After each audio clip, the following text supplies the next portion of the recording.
Well, today is a special day. As you know, Stardom's 5-star Grand Prix is finally over. I feel like the weight has been lifting off from it because I've been covering it all the way back to July, all the way to now. But, however, I have to say this is one of the best 5-star Grand Prix I've ever watched in the last 2 years since I've been this, watching Stardom 2 years ago. But now I get to say I enjoy what's to come next after this. But right now, let's review what happened. So this time, I finally got to review day 19, and then, of course, the finals that took place on October 1st. So, but also, we got some news updates to tell what's been going on in the world of pro wrestling. So, let's get ready for another episode of Deleted Wrestle Zone.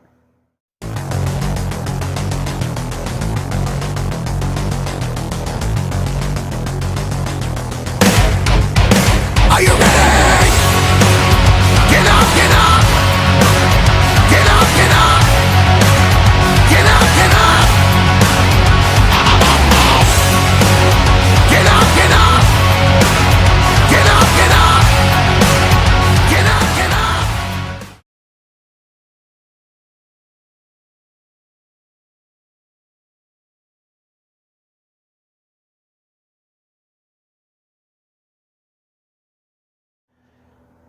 Welcome everybody to the Deleted Wrestle Zone, all things that is pro wrestling with AEW, NXT, New Japan Pro Wrestling, Impact Wrestling, the National Wrestling Alliance, various promotions, wrestlers, matches, and championships.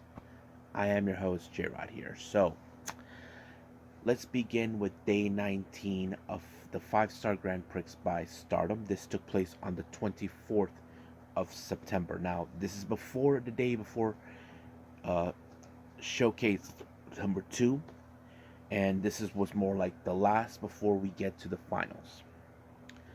Our opening match was in fact a tag team match. We have Oedo Tai, consistent of Ruka and Rina, taking on Queen's Quest, Hina, and Lady C. Now, it's obvious that the only reason this tag team was there, as you know, these are the women who are not involved in the 5-star Grand Prix, is a good way to use them as an opener. As you know, maybe, hopefully, one of them or few can enter in the next 5-star Grand Prix. We know Lady C could have been one of those, but yeah. But anyway, I have to say this match was pretty good because you can sense the rivalry between the twins, Hina and Rina, part of the Hanan sisters. I have to say, Hina really put a lot of effort to it to pin her own sister Rina when she applied the ghetto clutch. It showed her that she still has that passion. We know those two have a bit of a rivalry. The rivalry between those two were Hina took some time off to finish school while Rina was doing both, but looks like Hina got the better up of her. But you know how Odatai is, they will not tolerate losing to people like them. Now, our first match of the 5-star Grand Prix, we start with the Blue Star block.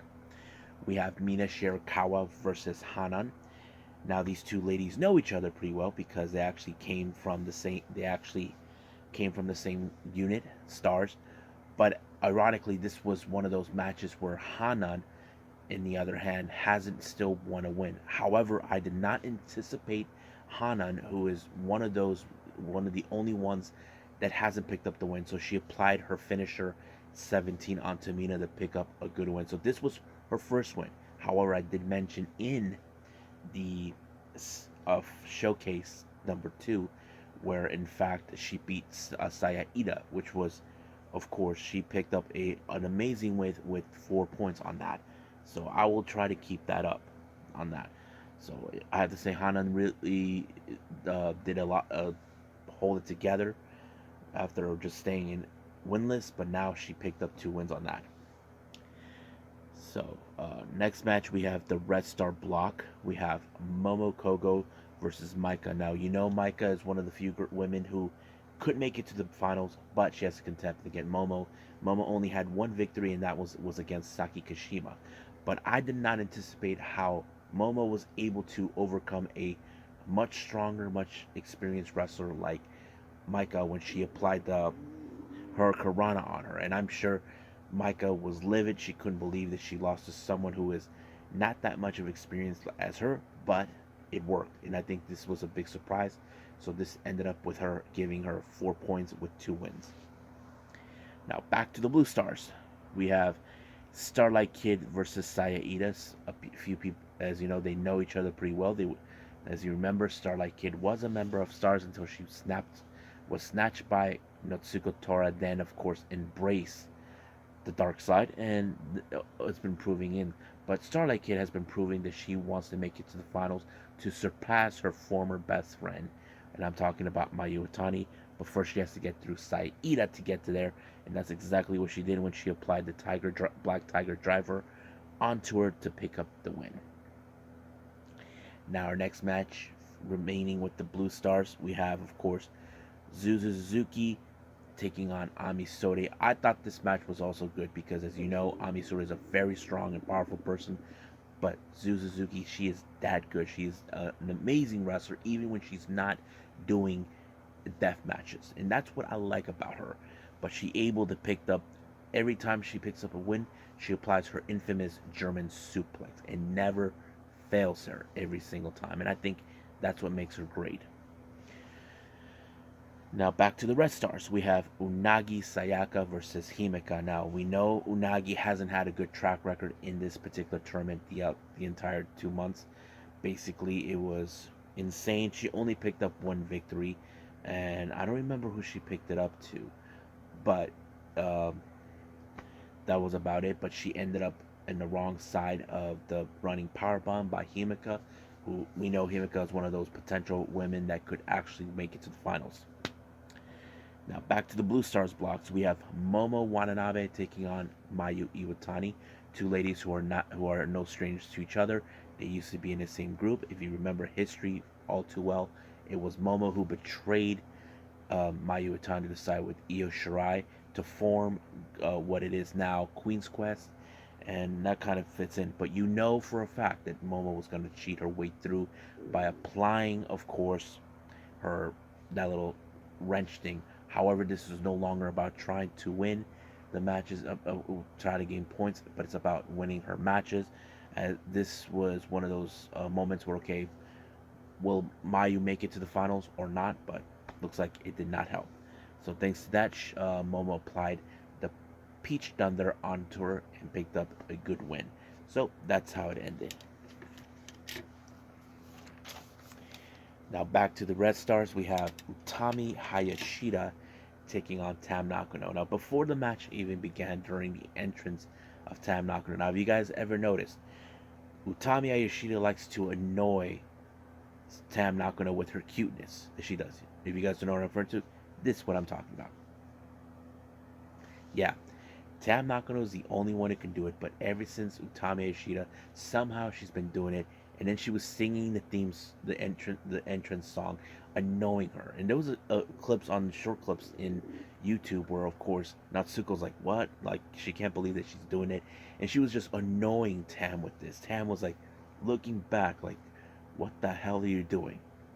And you can tell she's pissed. It's like she's like disbelief that Utami got into her head with this, you know. But unfortunately, Tam did not make it through due to the fact that she ended up in a hijack bomb, allowing her Utami to pick up the next 2 points. So, however, both of these ladies end up in 14 points from this point. They are few potential wrestlers that could make it through to the end. Now back to the Blue Stars block, we have Julia versus Saya Kamitani. Now you know in this particular type of matches, Julia has been on the verge of revenge because if you remember last year, she had to be pulled away at midpoint of the tournament due to an injury, but she is determined to make it all the way through to win the one belt that she feels that she deserves, and that is the red belt.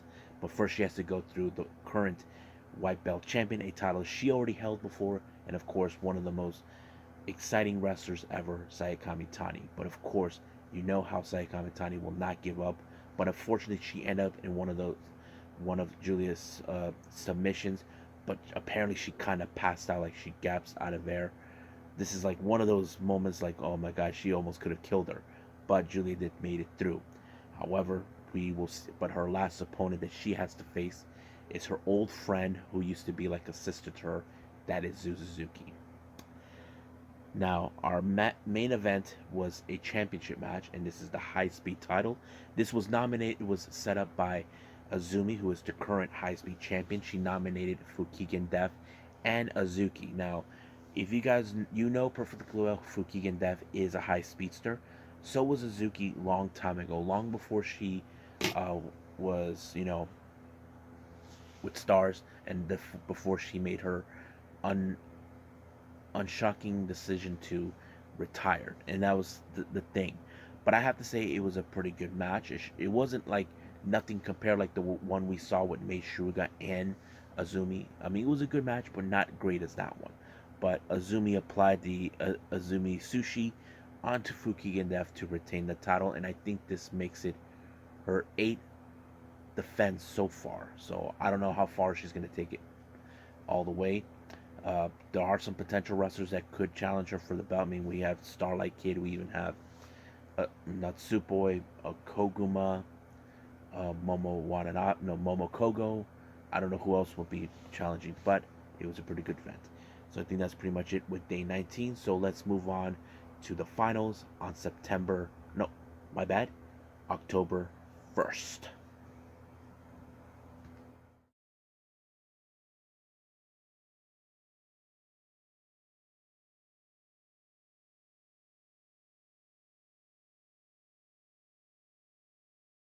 Okay, day 20th, the finals of the 5-star Grand Prix. Who walks out as the winner? Well, we'll see because it opened up starting with the Blue Stars.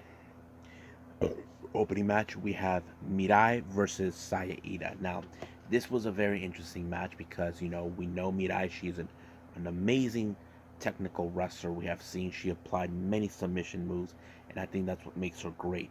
But she did pull a different, unique submission where she hooked both the arm and what was it? Right arm and right leg into a bending position to a U type, forcing Saida to tap out. And I think this was something new. She would have used the Myanmar, but did not.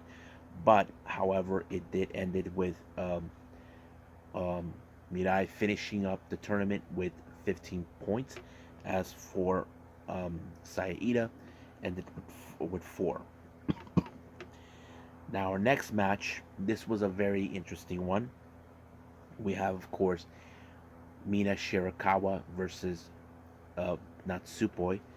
These two ladies, as you know, they have been a bit of a argument, or let's just say there's been fighting over the attention of Tam or something else. But it looks more to me this is about who will be one to face the white belt champion, and that is of course Aida. We know that Mina has sights for that belt, and so is Natsupoi, but she's currently focusing on the Goddess's tag, and I thought it was a pretty an emotional match from both of them because it felt like a bit of jealousy ever since. If you guys remember, Mina had that look with Natsupoi when she joined, and that kind of fits into the pattern. But it was Mina that targeted the knee of Natsupoi. She became more methodical in this type of fashion to pick up the win. And then, of course, she applied the figure 4 leg lock onto Natsupoi, forcing her to tap out. Mina finished the tournament with 10 points, while Natsupoi finished with 12. And of course, when she returned later on in the event, she made the announcement on the commentary section that she has issued a challenge for the Wonder of Stardom belt. I'm sure Saida will accept the challenge. The obvious question does remain when and where. But as you know, next month we're going to have, starting this month, we will have the Goddesses Tag League taking place. Next up, two former friends back from their Queen's Quest day, now in different units. We're talking about Momo Watanabe and Azuki. Now, as you know, Azuki was one of the fan favorites. However, she is still currently stuck in 14 points. If she wins the block. But if she loses, that leaves the door open for, of course, what's her name? Julia to make it through. But however, as you know, with With Momo, she likes to win by applying her usual ways, but she did use the beach thunder, the cutter off right there, and I'm sure. But I know that Momo takes great pleasure to see her lose in every way possible.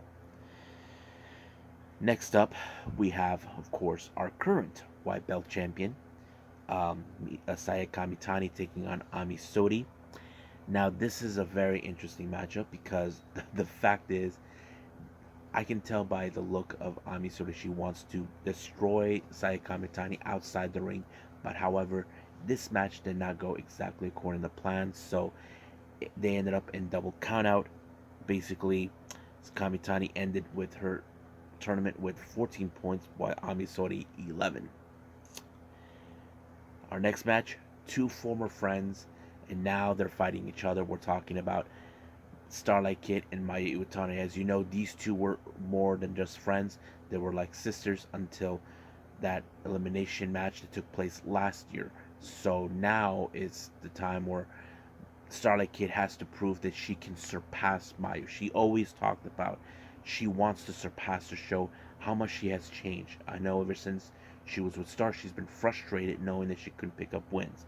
But she applied every move, including that um, submission, the Black Tiger leg lock type move that she normally used. It did not work, but however, it was Mayu Iwatani with the Dragon Sleeper, that the Dragon suplex that allowed her to win the match, ending her with 15 points, while Kid ended up with 14. So basically, did not make it through. Now, our next match, I have to say, this was had a bit of an emotion. We have Julia versus her former friend, who's been like a sister to her, Suzuki. If you guys remember the history, Zuzu hated Julia for abandoning her years ago, a couple years ago, back in 2019, when she left Ice Ribbon. But before the match began, they broke into tears knowing that this happened. Now, Julia doesn't hate Zuzu, but Zuzu does hate her for what she did. But this match was emotional. But Julia put every stop, her the glamorous driver, everything she did in order to put her away, nothing. Every submission, nothing. Zuzu did not even tap out or nothing. But however, the match ended with a time limit draw after they reached 15 minutes. Each of them get 2 points. So they ended with Julia with 15 points and Suzuki with 14. However, Julia was the one who won the block, so she proceeds to the finals. Now, our next round of matches we have, of course, is coming from the Red Stars. We have Momokogo versus Unagi Sayaka. As you know, these two ladies they did not have the good record on this one, but I was surprised that Unagi picked up the win when she applied the Taiga de Ada onto Momo, picking up her second win so far. So she ended it with 4 points. So, and also does Momo. So I was surprised that Unagi was able to pick up a second win, since she only had one win in this particular tournament. Now, our next match, we have Azumi versus Saki Kashima. Now, this match went away, ended real great under a minute, when, of course, Saki applied the Kishikasi reverse onto Azumi. Now, Azumi is supposed to be the high speedster, but it did not. So basically, this is another big loss. But however, Saki Kashima ended it with 12 points, while Azumi ended with 14. Next match, we got Utami Ayashida taking on Koguma. Now, you know Koguma. She would do anything to find a way to pick up a win. But however, she surprised everyone when she somehow picked up a very interesting escape from the hijack bomb by Utami, and then she applied the code red to pick up the win, giving her points. She ended it with, I believe, Koguma ended with 12 points, while Utami ended with 14. However, that does not end right there. A hooded figure showed up and attacked Utami. It turned out to be none other than Natsuko Tora, out for revenge against Utami. Now, if you guys remember clearly from last year, Natsuko Tora challenged Utami for the red belt, and previously ended up in a match where it had to be stopped due to her injury, where she was out for almost a year, and now she's out for revenge like that. Utami, on the other hand, she knows what she has to do is to deal with this crazy nut job, finding out that she has to deal with her one way or the other. Now, our next match, we have the two leaders of the two allied forces, Tam Nakano of Cosmic Angels and Saki of Colors. Now, this is a very interesting matchup to see them win. I did not anticipate that this was going to go on in that fashion, but it it ended up with, of course, Tam winning the match. But however, she seems the one to end up winning at all. But however, there was certain factors in this. I believe Tam ended with 16 points, and of course Saki with 10. But the next couple of matches will be crucial for Tam, since she took the lead in the Red Stars. Our next match is Himeka versus Maika. Now, this match can go either way. Either Maika wins, or Himeka wins, or they ended up in a draw. Tam proceeds. However, that kind of went in crazy. They took this match, both these ladies. I know these two have fought for the red belt in the past, but no luck one way or the other. But it ended up with a time limit draw, and of course giving them with each of them 14 points because they actually ended up in a double knockout. So basically, they're out. But however, Tam Nakano is still in it. However, we have our last match for the Red Star block, Sudi versus Risa Sera. Now, these two ladies have confronted each other back in Flashing Champions. Sudi came up atop, but however, this just became more of a revenge match for Risa Sera, and I understand that because it kind of went into that direction. But it was, of course, Risa Sera was unable to apply the diving double knees, but she did pin Sudi for the match, ending Sudi with, I believe, 14 points, I believe, and of course, Risa Sera. Hold on, let me go back to this. Ended with Sudi ended with 14 points, while Risa Sera ended with 13. So, in retrospective, Tam won the block. Now, our next and final match is the finals of the 5-star Grand Prix. This is a reignited an old rivalry. If you guys remember last year, Tam Nakano beat Julia for the Wonder of Stardom Championship, aka the white belt, and resulted of Julia shaving her head. So this is kind of like crucial, and I have to say it was the most igniting blast match I've ever watched between them. They even applied their own signature moves from each other. Like Julia applied the via the screwdriver, and of course Tam applied the glamorous driver. It did not work on Bayfit, but Julia applied the Northern Light Bomb that allowed her to win this year's 5. So she is the winner. I was a bit disappointed because I wanted to see Tam win. You know, she hasn't won the red belt at all yet, and this is one of her goals that she hasn't. I kind of broke down the tears on that. But of course, Julia won, and Tam was devastated. You know, she even broke down the tears right after, and the whole thing happened. But of course, that does not end there. We do get the ceremony of who won this trophy thingies that they had. Let me pull it up right now. Okay, so here's who got what. Mirai won for Best Technique Award. Fighting Spirit Award goes to Azumi. Outstanding Performance Award goes to Saki Kashima. Best Match Award from the Blue Stars, we have Saya Kamitani and Suzuki. Now, this was funny. Zuzu didn't seem like she wants to share the spotlight with Saya. Best Match Award for the Red Stars, Himeka and Maika. And of course, the runner-up award goes to Tam, and the winner goes to Julia for. But you can tell by the look of Tam seeing Julia win the tournament, it was devastating. Now, I know some of you are saying you prefer Julia. I get that. And some of you will say right now, runner up is not that bad. Well, to some people, it is bad because it proves that you didn't do your best. It just proves that you wanted to win to go to the top, but it did not. But as you know, Julia has made the announcement that she will be facing Sudi on the 29th of December in Ryogoku for the red belt.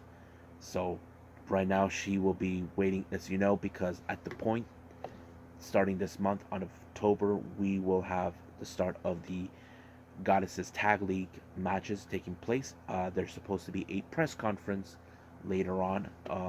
Well, it's already the third over there in Japan, and today is the second.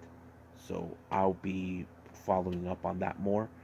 Um, I know if you guys are big Tam Nakano fans, I know you're saying hopefully next year she could win, but there are those that believe if she could get her hands on the red belt before the end of the year, it could be perfect. But some of you are saying, but Julie won. Well, she guaranteed her spot in that. But Sudi can lose the belt at any given time here on out.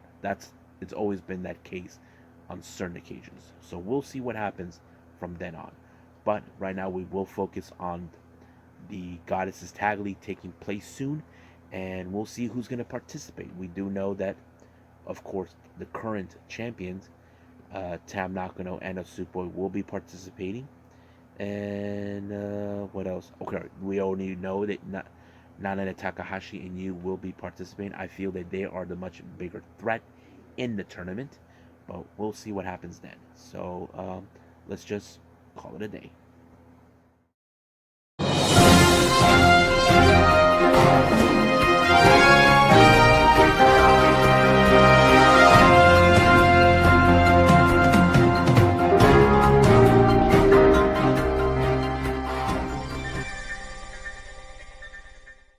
I apologize, my bad. I said I was going to do news updates. So here are the news updates that I intending to apply. Okay, yeah, okay, this is what I got. If you guys heard the news, former AEW and former WWE star Lio Rush is back. So it was announced by him that he will be heading to the UK later on this month to participate in Rev Pro's annual tournament, the British J Cup. Now, if you guys are not familiarized what the British J Cup is, this is more of the junior heavyweight competitors, mostly cruiserweights. So this is going to be a good thing. It's still unclear who's going to participate. It's only 8 competitors participating. And also, it was announced by GCW that Lio Rush will participate in Night 2 of Fight Club on October 9th. No clear yet who will be his opponent, but we'll find out next. And finally, for our upcoming match that will be taking place on October 9th, JCW versus The World, we have members of Young, Dumb, and Broke teaming up to take on Sumi Sakai and Shayza McKenzie. Now, this is a very good match because you got 2 women from 2 different foreign lands, Sumi from Japan and Shayza from Australia. And I think I'm looking forward to see how this is going to go. So, if you guys are interested, JCW is free to watch on YouTube. So, just putting it out there for you. And I can finally say, let's call it a day.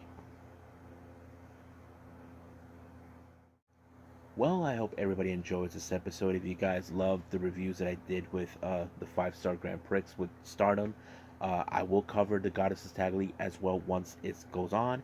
I can't wait to see who's going to walk in. I just hope that Tam and Natsupoi retain the titles before the end of the year because they really want to win Tag Team of the Year in esports and whatever category they're in.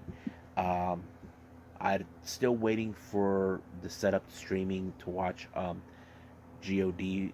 I mean, Game Changer Wrestling's DOA. They're still in Japan. We should be almost close to the next event. We're ready, and I think that's pretty much it. And we do know that GCW is participating in a GCW versus Freedoms event. I don't know if that'll be possible to watch, but hopefully it does because I really want to see that. If there's anything else for the upcoming episodes, I know we got AEW Dark Elevation. If there's anything new, then we'll go from there. So I'm just glad that I did the Stardom stuff because I know I have people that enjoy the Stardom events. So I think that's pretty much it. So I'll see you guys in the next DWZ time. Same DWZ channel. I must bid all of you adieu. So, goodbye. Mwah. And have a nice day. Bang.